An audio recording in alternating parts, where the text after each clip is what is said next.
said over and over again, and I said it as recently as on the first day of May this year when I addressed the Barbados Workers Union's rally at Browns Beach, that I respect very highly the right of trade unions to represent their constituents with all the vigor at their command. I do not resile from that position. But that is not all I said. I also said that it was my firmly held conviction that the trade unions in Barbados are responsible organizations, and that if the stage is reached where the national interest becomes the central issue, the trade unions of Barbados have always been able to, or could always be counted on, to put the national interest first. Now, it is no secret that Barbados has been going through some fairly difficult economic times, not unlike every other country in the English-speaking Caribbean. That is why CARICOM itself had to put in place a commission on the economy, which is being headed by Barbados, because of all the difficulties through which our regional economies have been passing. And as recently as Thursday morning, when we held a dialogue on economic resilience, we heard that story repeated again. I do not believe, therefore, that putting Barbados in reverse gear by having a national strike is going to be the best way to promote the interests, the long-term interests, the medium-term interests, or even the short-term interests of the thousands of workers across Barbados.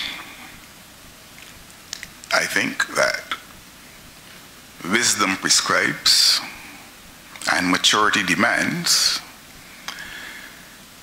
that we try to exhaust all of the remedies at our disposal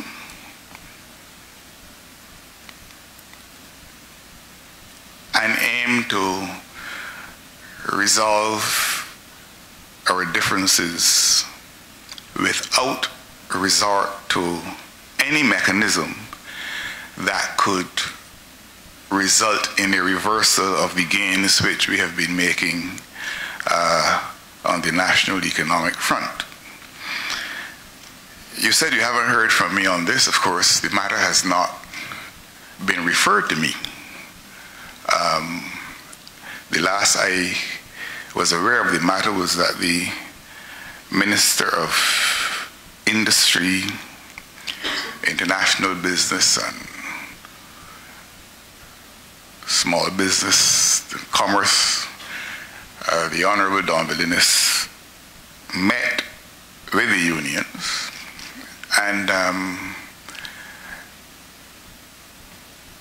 that was the last I have known of the matter. The matter has not been referred to me. It is, my intervention has not been requested or invoked. When I spoke to the Minister of Labor on the matter, her intervention was not invoked. The intervention of the Chief Labor Officer was not invoked, according to what the Minister of Labor told me. So I do not know, there's no evidence available to me that all of our procedures, all of our accepted procedures have failed or have broken down, and that the only resort left for the union is to call a national strike. If the matter is referred to me, if it is thought that my intervention could avert the strike, or better still, if it is thought that my intervention can resolve the difficulties, I'm ready. But my intervention has not been requested.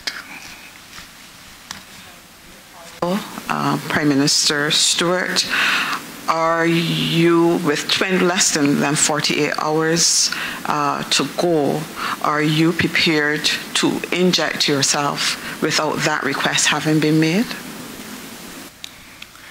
It is not my habit to inject myself anywhere. I leave that for doctors and nurses to do to me. I don't inject myself anywhere. I think that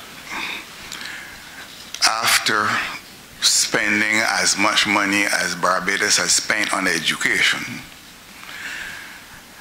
and laying claim to all of the sophistication to which we've always laid claim, that there can be no compromise of our standards at this stage. We have standards, we have practices, we have traditions, and those traditions, those standards, those practices have worked for us over time. And I think that if we have standards and traditions and practices that have worked for us, we should continue to pin our faith in them. So I do not know that there is any obligation devolving on my shoulders, or any wisdom that should, or any brand of wisdom that should guide me to inject myself anywhere. That's not my approach to public administration. And I want that to be made very, very, very clear.